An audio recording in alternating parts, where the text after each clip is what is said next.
Salutare tuturor! Bine v-am regăsit pe acest cont de YouTube. Cu voi astăzi este Lavinia și astăzi vreau să vă arăt cum petrec o zi la tabără.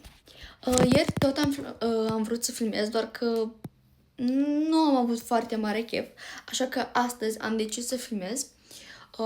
Nu este doar o simplă tabără, este o tabără de oameni din Coreea care vin, vreo 24 de oameni din Coreea.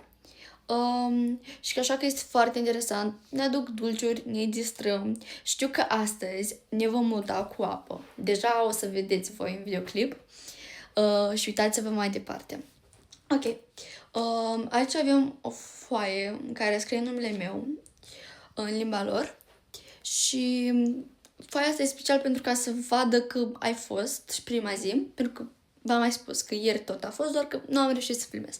Ca așa că, dacă vreți să vă uitați ce voi face astăzi la tabără, nu uitați să dădeți like, să dădeți un follow și un comentariu. Vizionare plăcută! Suntem spre drum spre tabără, așa că cu mine este Bianca și Alexandra și încă trebuie să mai vină încă două fete, așa că ne vedem la tabără. Acum suntem la tabără. Acum nouă ne-a dat această punguță, la toți ne-a dat și trebuie să semnăm ceva pe ea și putem să o păstrăm.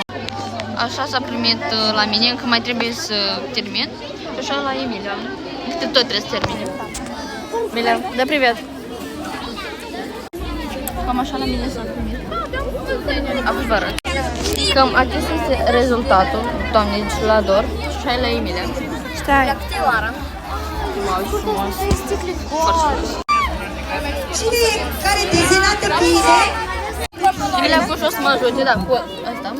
O să mă ajut să scriu în corean numele, pentru că eu aici am la mine, dar nu pot să văd. Uite. Da, pe altă, am schimbat. Mi-a pus altă. Da, bine, arată-mă.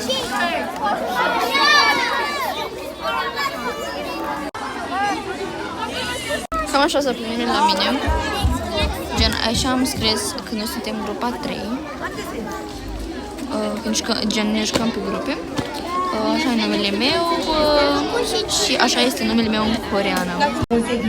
Să înțelegeți, ne dați să facem pe această sticlă, să o colorăm. Așa Emilia a făcut-o. Așa eu. Așa, ascultați. Wow. Ok, ce să dați? Nu e la fel, așa că e extrem de wow. Ți toți o dată așa, da. Și acum plecăm acasă. Acum am ajuns acasă de la tabără. Sper că v-a plăcut ziua de astăzi. Mie mi-a plăcut extrem de mult. Doar că nu am dorit să vă fac niște secvențe cum am mutat, pentru că nu doveam să, pur și simplu, să ies din încăpere, pentru că noi ne udam afară. Mă udau în continuu, că așa că nu am reușit, doar că sper că măcar v-a plăcut tot ce ați văzut până acum. Nu uitați să dați un like, un follow, vă pup și vă iubesc. Ne vedem data viitoare!